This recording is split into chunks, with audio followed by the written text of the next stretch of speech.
Thank you, Eric. And full disclosure, this is a cold, and this is not because I was on Hai Bat Jung at 2 a.m. this morning, although others might be. So thank you today. This morning you've heard this theme, this recurring theme, the only constant is change. And I think if you think, what's been happening, I'm not going to talk globally, but within Vietnam and even within our own firm and within our team, there's been a tremendous amount of change over the past year. But, some embrace, adapt, survive, and some actually thrive from that change. And for VOF, over the past 21 years, we've been investing into this environment of constant change. And over that time, we've been able to deliver reasonable performance, actually quite good performance. And we're going to cover that today. So, getting this right, there you go. So, when we started the firm, I think Eric said 2003, when Don started this firm, 2003, we raised just $10 million US. The first investment that we made was in a bakery business run by two brothers out in Chinatown in District 5. That business we invested in grew, it listed, we sold it to Mondelez, Kraft, reinvested, and so forth. In fact, one of the most recent investments we've made is with them, again, 21 years later. Good businesses, good quality management, hard to find. But when you do, hold on to that. So today, we are $1.2 billion under management. We're listed in London. We're a FTSE 250 constituent. We're the access vehicle for investors who want to invest into Vietnam. There are others, certainly. But our strategy, our philosophy, and how we execute that, and how that translates to performance, is where we'll hopefully be able to show our differentiation. Over that 21 years, we've invested in over 220 businesses, into 220 companies. And over that period of time, of 21 years, we've delivered a 12% annualized return. Doesn't sound like a lot, but if you could get that 12% every year for 21 years, that is a significant rate of growth. If you put $10,000 US into VOF, when we launched, got participated in that first $5 million raise, that $10,000 today could pay for your kids' college education. That $10,000 will be over $100,000 US today, right? So that power of compounding, that power of investing for the long term, these are some of the core tenets of what VOF is. And to do that, we have an incredible team, over 20 people today. And we'll do something a little interesting in a minute to talk about our team. So, wrong side. So today, I'm going to briefly touch and do a recap on our philosophy, those tenets that sort of define what VOF is. Look at our performance, do something really cool about people, and then we'll go into portfolio. And for the final stretch, I'll ask Alex and Eric to come on stage for the Q&A. So you've heard this morning from Richard, from Mike, there's this tremendous opportunity in Vietnam around the consumer, around that consumption growth. GDP in this country, when we launched the fund 2003, was $40 billion US. The market cap of banks today is more than double that number. GDP today has grown 10 times over that 20-year period. So this is the opportunity set that we're investing in. And we're investing in the domestic consumption story. And we can do it across that spectrum of both private or public, because, as our name says, we are an opportunity fund.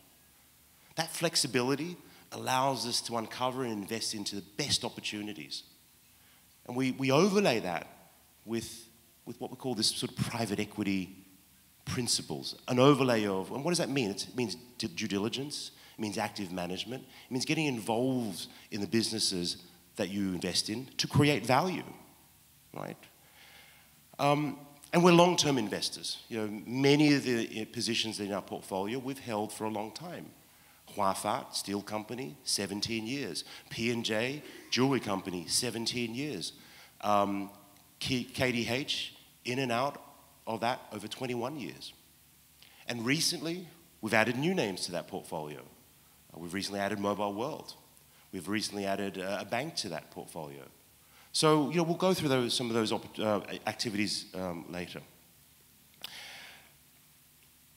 You know, Howard Marks, the founder of Oaktree Capital, says that if you do the same thing as everybody else, you're not going to outperform, right? And I think this speaks to doing things differently and therefore outperforming, you know. And it's not just over the short period of time, it's over that longer period of time. And over that 3 and 5 year period, you can see how significant that outperformance is. And what I said earlier, that power of compounding, that's the power of compounding. Remaining invested, and over time, that differentiation, you know, doing things differently, will help you deliver that outperformance. I like this chart. I know others don't, but I think what it does, it gives another perspective to that performance picture. You know, it's like looking at a 2D picture. Now I'm going to show you a 3-dimension. And that third dimension is something that's really important and a core to how we think about investing. It's about risk. You've heard this morning, you know, in Tools and Ling's conversation, that risk consideration, that risk overlay, similarly it applies to us.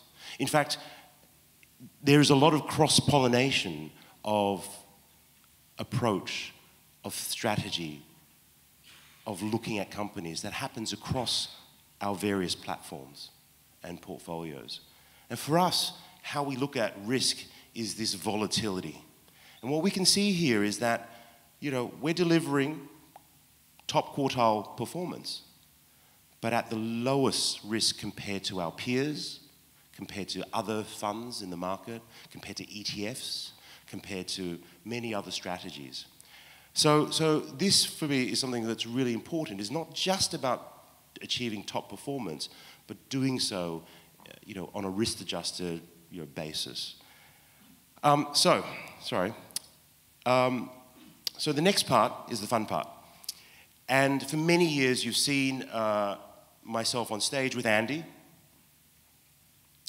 But what we haven't really done is sort of shown you the depth of actually the bench, you know, how deep our bench of investment professionals are. Because we can't do this, you know, on our own. It is not a one-man show. Steve Jobs said that, you know, great product is not one person. It's a team that makes great products, right? And so today, I'm going to hand over the microphone to the senior folks in our team. I said we have 20 people in our team. We're going to introduce 8 of them. So please, you know, over here, I've got 8 of the most senior people in our team. I'll start with Zil Fung, please. Thank you, KV, for having me and the whole senior members of the team here. Okay, it's my pleasure. So basically, my name is Diệu Phương. I've been with VinaCapital for more than 18 years. Okay, I'm currently a deputy managing director and a co-lead of VOF, focused on private equity. Okay, I also serve as a member of the VOF's investment committee.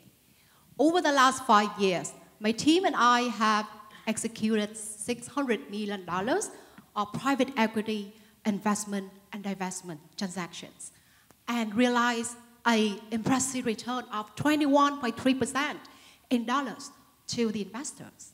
Okay? Going forward, we are evaluating a $100 million of pipeline into a number of sectors which benefit from the growth of the domestic economy, including education, healthcare, pharmaceuticals, consumers, and financials. Okay? I'm so excited to see opportunities out there in the market and look forward to VOF to be continuing a leading key investor in Vietnam and continuing to deliver strong returns to our investors. Thank you. Yes. Thank you, Zhu Phuong. Next week. Good afternoon, everyone. Let me introduce myself. I am Duy Lê. I'm the co-head of the public equity investment of VOF. I've been with VinaCapital and VOF for 13 years. And I officially managing the public equity portfolio of VOF since 2018. And over the last 5 years, the public equity portfolio of VOF delivered such a superior returns over the index. We achieved like 95% over like 32% of the index. And the latest transaction that I did is we invested $40 million into KDC, which is one of the largest consumer company in Vietnam, listed in Ho Chi Minh Stock Exchange. We like this company because we think that this company can continue to benefit from the recovery of domestic consumption of Vietnam after the Fed rate cut that global economy also increased. And thank you. Thank you, Zui. Next is the, we affectionately call Jess the Mad Viking. Thank you, sir. My name is Jes Rolykke. So I'm the head of the portfolio enhancement and monitoring team. So I'm a little different than the other. They are investors. I am a classic KPMG audit and operation background. I have 22 years experience here in Vietnam, all in management level, and the last 5 years is VinaCapital. So it's my honor to work with this great team, and I wish our late CIO, Andy Ho, all the, bye Andy, thank you. Thank you, Jess. Next, Linh, please. Yeah. Thank you, Katie. Hello, everyone. I'm Linh Vương, in charge of private equity and one of the director of the team. I joined VinaCapital and VOF team since 2006. During over 18 years with VinaCapital, I have involved in the various transactions and in the wide range of industry, including real estate, logistics, and consumers. Aside from the strong investment returns, I also had to deal with several turnaround situations, such as for 24, for the beginning of the M&A transaction in Vietnam, American Home, IDP, and the most recent transaction is Hùng Vương Plaza. For those transactions, I have actively worked with the management team of the invested company and involved in operation and also help them to improve the business performance before we divested out of the transaction with the purpose of maximizing the return to the investors. Finally, as a part of the team, I'm excited to be a part of the success of VOF looking ahead. Thank you. Thanks, Linh. Thao. Good afternoon. My name is Thao. I've been working with VinaCapital and VOF for the past 18 years. Here, I developed expertise in private equity, focusing on real estate and the construction sector. Aside from the many successful transactions with average IR of over 20%, I currently manage some of challenging deals related to the recent downturn in real estate market and been involved actively in restructuring efforts. As you heard from Mike and Richard this morning, the outlook of real estate sector looks like it will improve and enter recovering phase. I also worked actively with my team to source new deals for VOF, and so that we are able to continue deliver strong returns for our investor going forward. Thank you. Thank you, Thao. Minh. Good afternoon, everyone. My name is Minh. I have been with VOF Fund and VinaCapital within the past 15 years, where I have been primarily in charge of investment into banking space. I've been involved in several projects, including the recent investment into ACB, which is a top private bank with solid growth and high asset quality. I think today the sector is going through a recovery phase with an opportunity to enter into a new upcycle in the next few years. So we've done our best to prepare the VOF banking portfolio to deliver good return in the upcoming time. Thank you. Many thanks, Minh. Another Thao. So good afternoon, everybody. My name is Thao Mai, and I will celebrate my 10 years in VinaCapital this month. For the first 4 months, my focus is on privatization, IPO, pre-IPO, on a variety of sector, aviation, infrastructure, and gas business.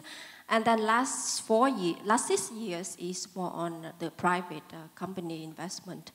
So focused on the consumer sector. Angkor Woods is one of that.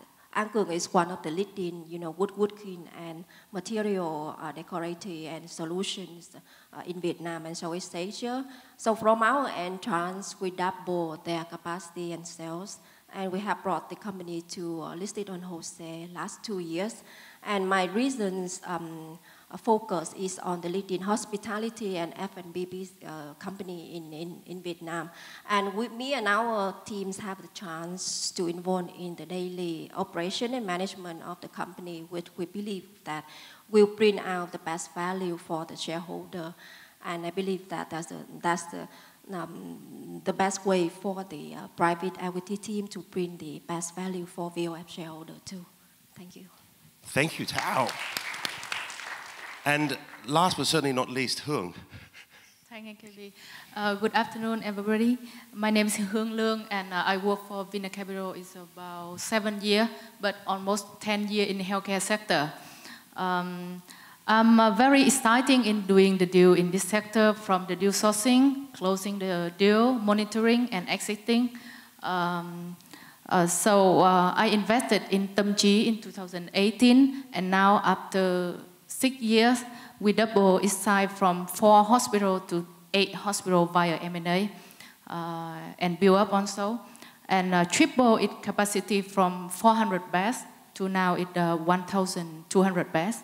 So now I'm still looking for some pipeline with the several healthcare company in Vietnam, and expect to increase our footprint in this sector in the coming year. Thank you. So these 8 individuals, the amazing thing, this is the most remarkable thing, is that it represents 120 years of experience in this fund. You can't get that, right? The battle scars, the challenges, the successes, that's what you're getting, with this amazing team we have. But it doesn't end there, because very briefly, we've actually have 20, and the rest of the team are here. But I just want to introduce, in the last 3 months, we've been hiring. We've been adding really good people to our team, bulking it up. So most recently, Hoa, 3 days. This is your 3rd, 4th day. And you've come to us from one of the big 4 accounting firms, doing a lot of due diligence, a lot of stuff around large transactions in the region. We've got another Hoa, because, just to keep it easy. Hoa also came from one of the leading accounting firms, I beg your pardon. And again, with your experience in M&A and due diligence around several large transactions in the space here in Vietnam. And 3rd is Minh. Minh, BCG before this, couple of years there in the consulting and research team. And of course, we have a much deeper bench here. And I think that's the key here, is that to deliver this strategy, thank you guys, it's a team effort. And that's really what we're delivering, we're offering here for VOF. So I'm going to, as we introduced one of the companies we invested in already, Top Fat, and I had sort of the buns here, and this is what gets us excited, right? This is a real business.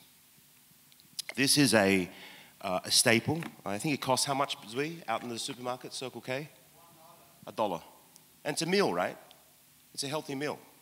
Inside is egg, minced meat, all the right ingredients. You can buy this at, in fact, 10,000 points of sales across the country.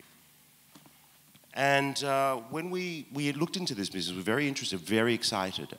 And the founders, family company, said, well, we wanted to sell control and we didn't really want a financial. So we thought about it and came back and spoke to our friends at KDC, which we've known for 20 years, one of the best companies in the consumer space. And they said they love this. This is a new area for growth for them. This is a new segment for growth for them. And so we invested with them to acquire this private company. We invested into a public company, KDC, almost 650 million in market cap, and went and approached and invested into this company. And that was a transaction was done in July, if I recall, Zui. But, it's not just all about private equity, because in our portfolio, 70% is public equity. So what gives? How does it reconcile? Over the years, we've invested into private companies, pre-IPO, and they've become public. Or, as we said recently with Mobile World, for example, we invested into a very good, leading public company. But once we get in there, we don't sit there and just look at our screens. We've met with management. We're trying to understand their areas of growth. We're trying to validate our investment thesis. So if you think about our portfolio, that public equities portfolio, this is another cool slide, I think. But if you ask yourself the question, today, if you wanted to build that very same portfolio, how long would it take you? And this assumes that nothing happens to the pricing, you don't pay your foreign ownership limit, premiums, et cetera, you have the access to the liquidity. It would take you at least 8 months to build up 95% of the VOF publicly listed portfolio. We've been doing this over 20 years. We've been identifying companies. The leaders today were at one stage, the leaders of tomorrow. And today, we are investing or looking to invest into the leaders of tomorrow. So I think that's a very powerful message, is that this vehicle, given its size, its scale, given the way that we approach, it's taken us a long time to build up the quality portfolio that we have today. And we dare to say that, if you try to do it in the market, it will take you at least 8 months to do so. I'm going to invite Alex and Eric on stage for the next 20-odd minutes for Q&A. I'm sure there's lots of questions people have. But just before, just as they get on stage, I just want to say, on behalf of the team, thank you. Thank you for your incredible support and confidence and faith in us, in particular in the last 3 months, obviously. But in the famous words of my former boss, or late boss, mentor, friend, Jedi master, let's get on with this.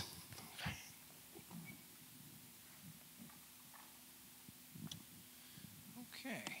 So, I think it's very powerful to share the length of the team and the tenure, and I think it's important. Historically, it's been just kind of you and Andy, and we didn't really talk about everybody else. What's the benefit to the tenure?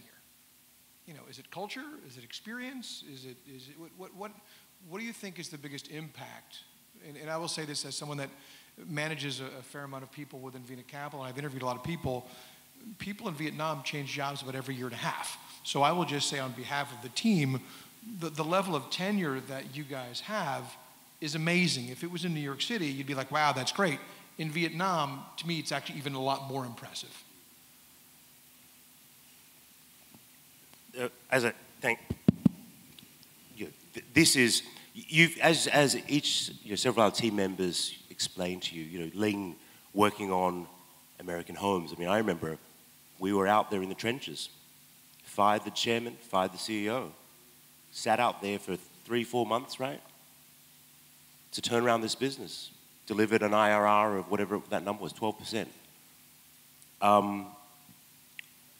IDP, challenging business, turned it around, great exit. Huong rolled up, really challenging hospital down in the Mekong Delta. We thought we were really clever, partnering with somebody who ran a hospital that was more than 5 hours drive away. And it didn't work. But what we were able to do, what Huong was able to do, was roll that up into a very high quality platform.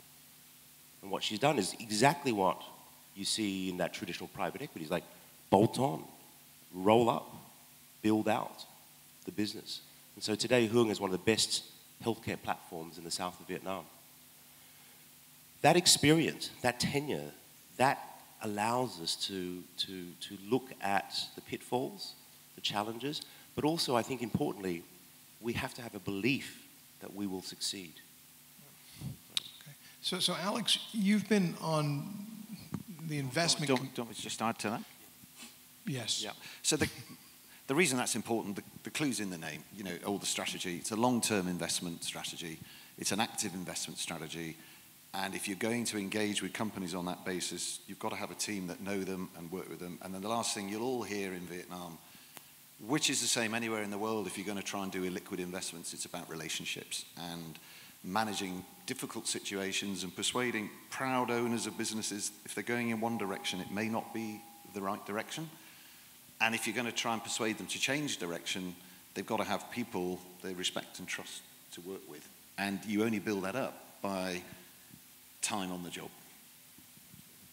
What I was going to say, keep the mic, is you've been on the VOF investment committee for 5 years, but obviously now you've entered into the CIO role, and so rather than kind of Zoom calls once a month or episodic, you're now in the office every day, coaching, mentoring, working on the portfolio.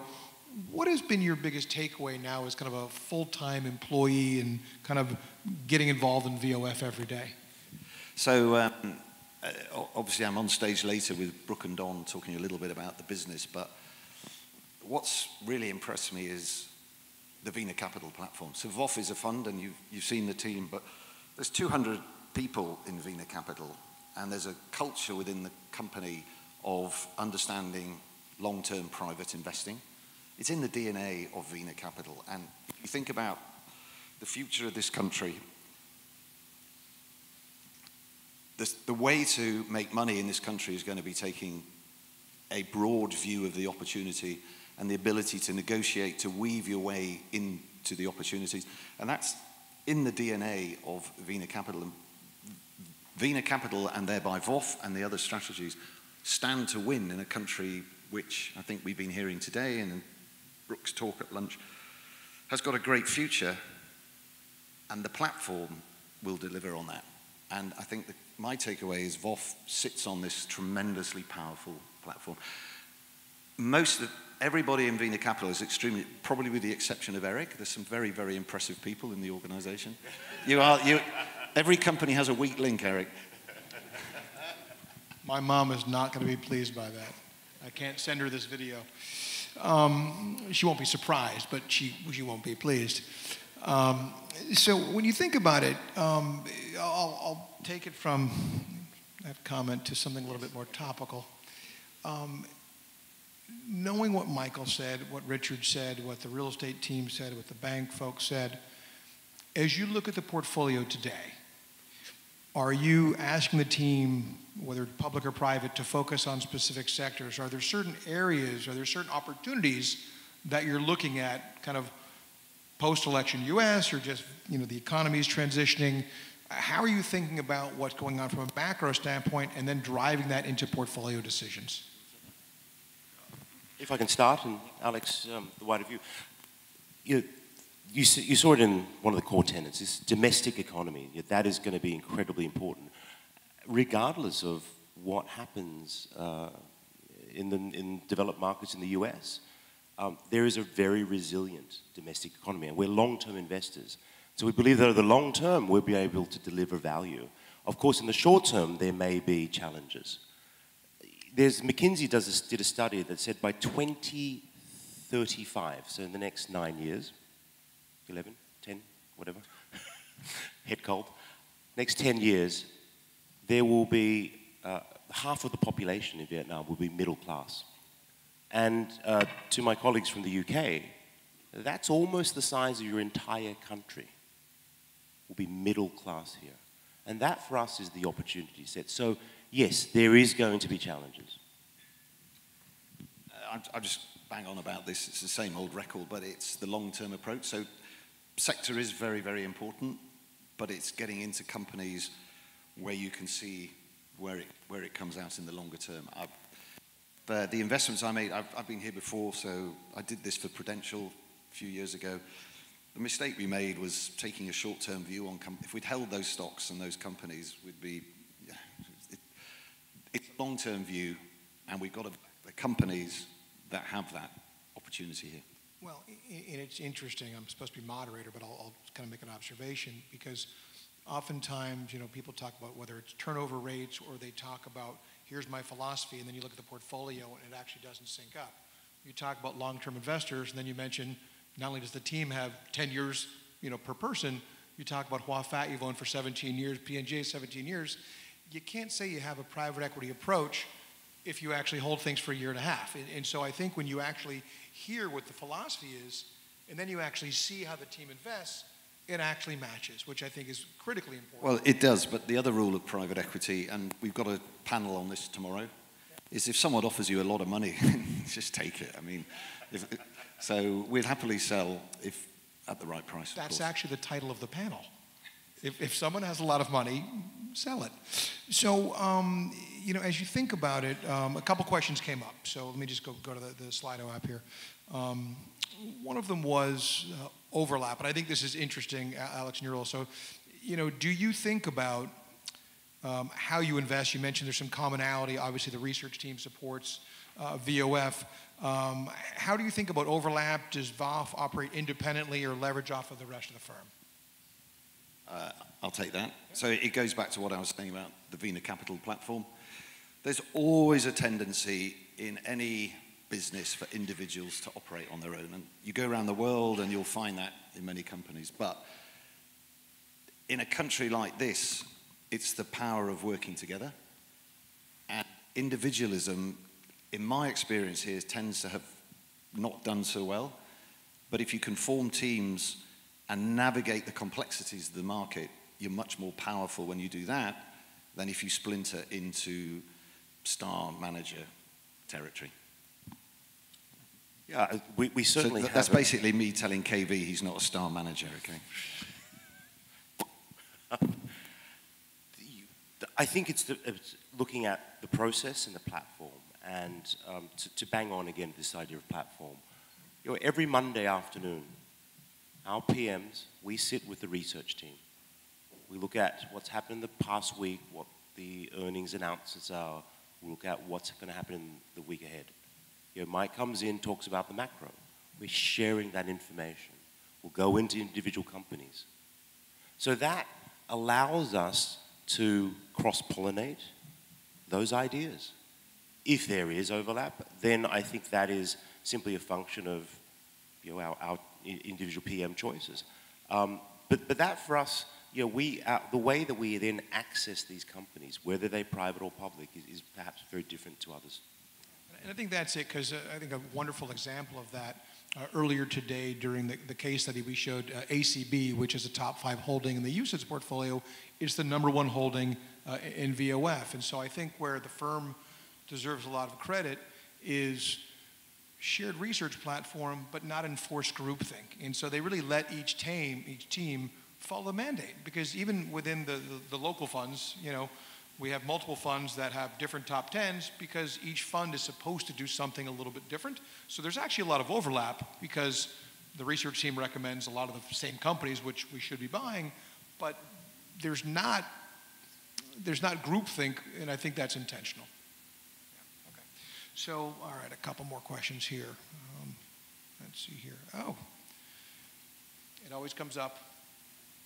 I'll ask you, go Skippy. What is the strategy to narrow the discount? It's a fair question. There we go. So what is the strategy to narrow the discount? So the discount today is over 20%, 22%. Wider than we normally have it. It's uncomfortable, right? There's an element of what's happening in the sector, but also, you know, we ask ourselves, is it the portfolio construction? Is it holding the private equity and the public equity? What does contribute to that? How we look to narrow the discount, we really do three things. One is we have a buyback program that's been going on since 2011. And since 2011, we've bought back, I beg your pardon, almost $600 million US. When we started the buyback program, we were 700 million in assets under management. So we don't raise new money, right? So we've had to grow. So that growth is coming from the portfolio. We return capital through the buyback. That really steps in during periods of volatility. The other important element that differentiates us is that since 2017, we pay a dividend. We constantly pay a dividend. We're the only fund in Vietnam that constantly pays a dividend. 2% of NAV, 2.4% of share price, paid out twice a year. Since 2017, something like $150 million US. So if you think about that return of capital, that total return of capital through the buybacks and the dividends, we're returning between 3.5% to 4.5% every year to our shareholders. So that's one way that we hope to narrow. And the third element of narrowing is burning shoe leather. You know, getting on the road, meeting with our investors, meeting new investors, you know, explaining to them our strategy, explaining to them the Vietnam story, and hoping that they are long-term holders of VOF. And having long-term holders are the folks that, you know, will happily hold through various periods of volatility, right? And I think I also think the discount also is really reflective of what we've seen, which is the foreign selling of Vietnam this year. So it's going to be just reflective of the overall sentiment, and hopefully that will abate and come back. A question on the private side I think is interesting. Is there anything that we've seen in our experience the last couple of years that's changed how we want to structure private equity deals in the future? Okay, so I have been on the investment committee for the last 5 years.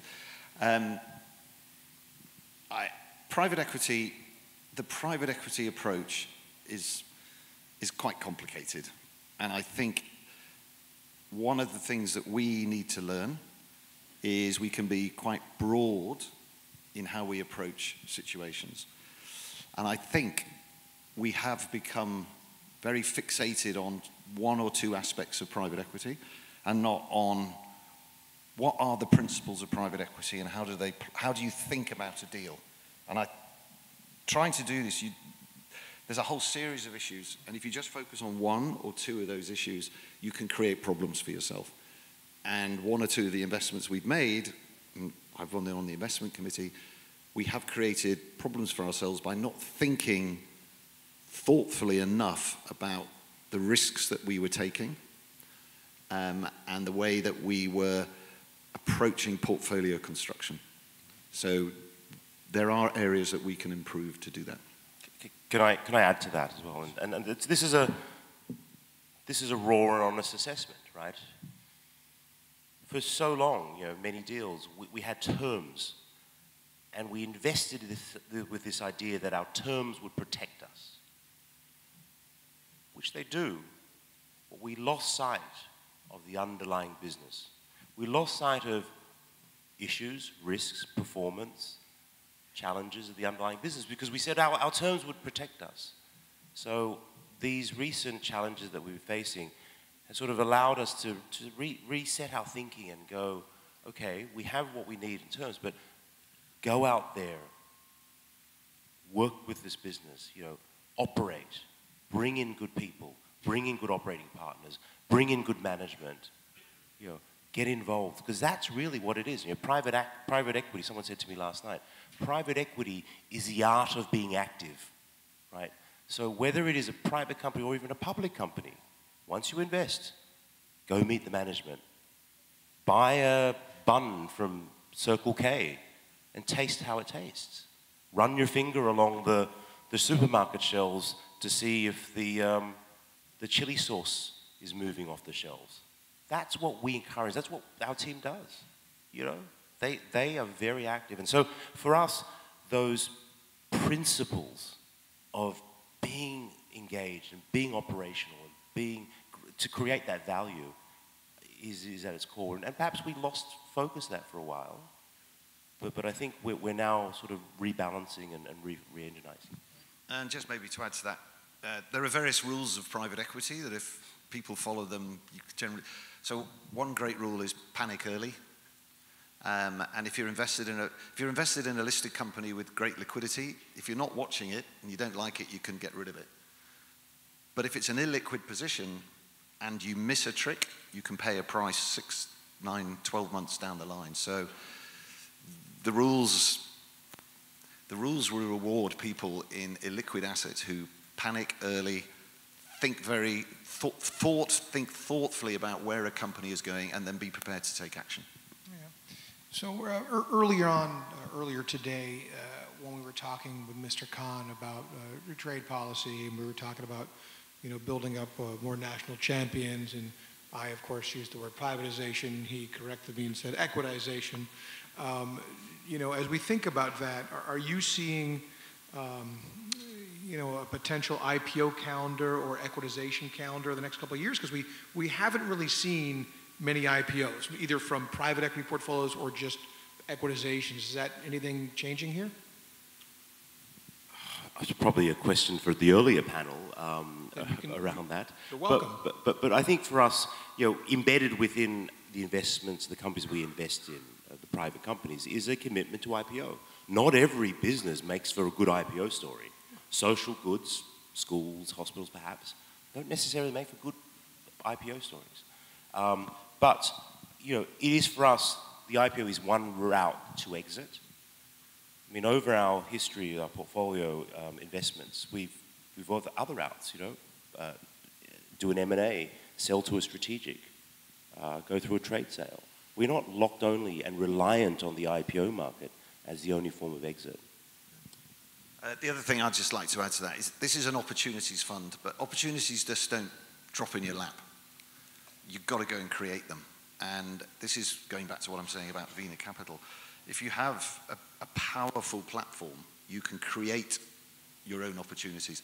And I think we can get better at that. And if you think about where Vietnam is going, if we do that and do it well, VOF will really benefit. Now, a couple of people, I've asked most of the questions here on Slido. We have a couple minutes left. Are there any other questions from the audience? We're going to have to caffeinate this group.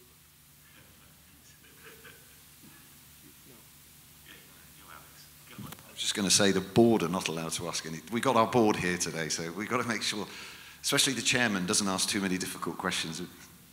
We can end early and save everybody that. No. So, any other questions from the group? Any questions from the board? No. Okay. KB, do you have any closing comments then?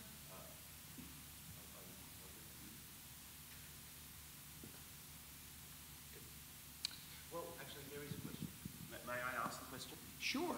Yeah, not of me. Well, so, you know, we have had, the question is, you know, after Andy, you know, what's the team structure? What's the leadership structure? Alex, your role? Maybe that's a clarification that might help some. Okay, so my role is not to do any work and you do it all. Would that be fair? Okay, so we're on the serious point, and what you've seen demonstrated here today is we're trying to make it extremely clear that the team that run VOF can step up. Okay? So if we're thinking roles, I'm the CIO of the group. I have contractually obliged and would like to spend over 50% of my time on the fund. The balance of my time is across the group. I'm not leading this fund. The team here are leading the fund. My job is to support them. VinaCapital's job is to support them. But they're the guys who are going to take the fund forward. There's the bench of experience.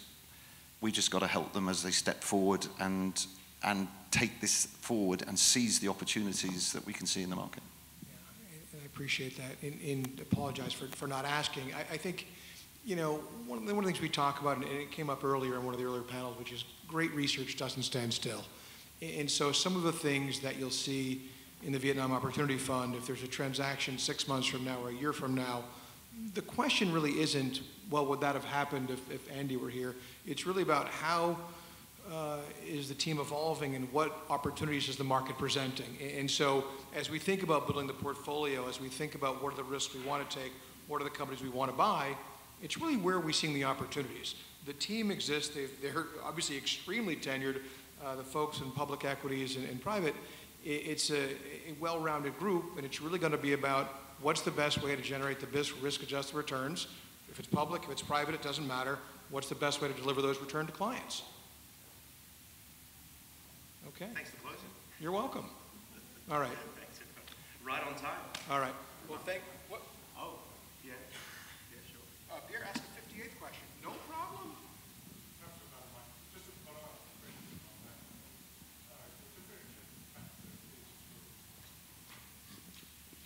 Clearly, a differentiating factor of VOF is its ability to invest in unlisted equities. Can you tell us a bit more about your philosophy, whether you're purely opportunistic as to whether you go for listed or unlisted, or do you have a philosophy where you really want to have a certain percentage of the fund in unlisted and you're planning on growing that, especially as private equity in Vietnam is becoming more interesting for foreign players, so you see an opportunity to become more of a private equity fund? Where do you see yourself going on that? So do we have a target allocation of PE? Do we think about, do we want to buy private? Do we want to buy public? So we have certain guidelines and limits when we run this, whether it be the portfolio level, sector level, individual holding level. And with regards to private and public, 25% private equity, 75% public equity. That's the mix that we think we should have. And that's the mix. If you look back over the last 10 years that I've been involved in this fund, we've been moving towards that, right?